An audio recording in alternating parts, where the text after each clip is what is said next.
kouzelná pneumatika a když se jí řekne, když uslyší, že se řekne, ta se vcucla, tak... Ty brďo, dívej. Vytahuj! Jo. Pneumatika už leze. Už to leze. Robert.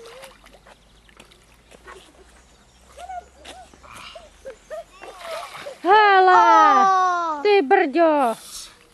Ty jo, to je asi od toho teréna. Ne, od teréna ne. No, Ježko, vytvoči. Já jsem myslela, že to od normálního auta. Tak od traktoru. Ty brďo. Ježko, vytvoči. Tak si ji můžem vzít domů. Ty brďo, teda tati. Tatínek je borec.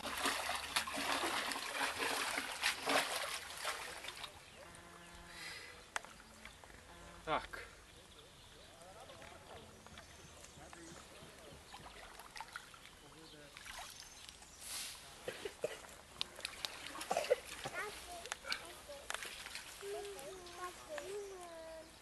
No, ještě do toho kopce to nejde, no.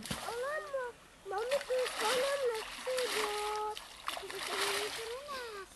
Jen pro tatínka. A kdybych je takhle tady nechal jenom u břehu, že by to vytáhli, jsme jim řekli. A můžu mami. Špinavé nohy. Můžu.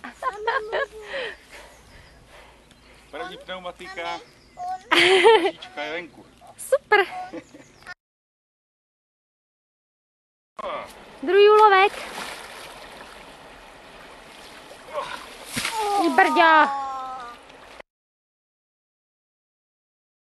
Tak.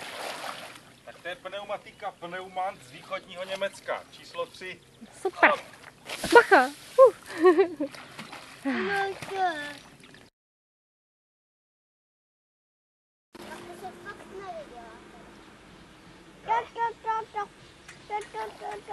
Asi to bude zase od náklada. Tak, už je venku. Další. Jo, dobrý, jsme na kraji.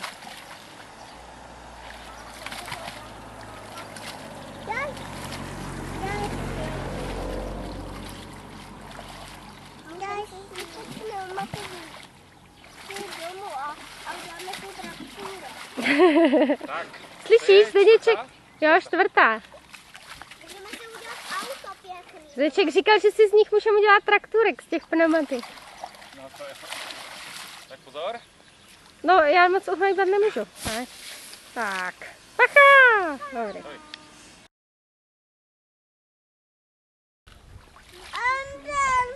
Ještě jedna slepice, no. Další, to už je pátá pneumatika. To ještě komunistický pneumatiky všechno. Fakt, jo. Podle toho. Komunistický, co je to komunistický? Mami, Byli Komanči, no. Dar. co je to komunistický?